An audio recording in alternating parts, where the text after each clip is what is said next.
黃庭欽病逝，真慘案幕後人仲係謎。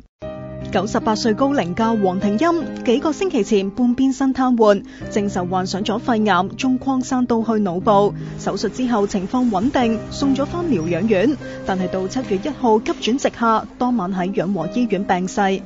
消息話，華懋知道黃庭欽嘅死訊，同意喺龔如心嘅遺產中撥款搞喪事，又會協助皇家要求臨時遺產管理人支付100萬至到200萬嘅醫療費，殮葬費就估計要幾百萬。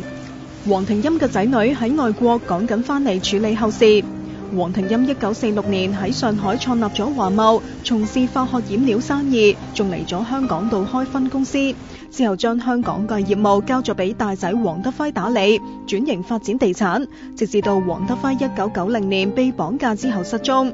7年之後，黃庭欽入稟法院，要求確認黃德輝死亡。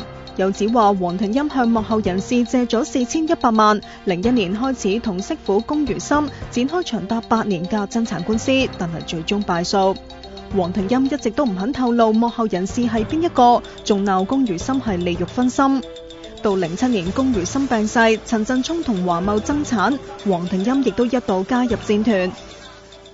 黃庭欽同埋原配任玉珍生咗3個仔2個女，晚年佢同二太太隱居喺新界，靠從黃德輝嘅遺產之中每個月分7萬幾蚊做生活費。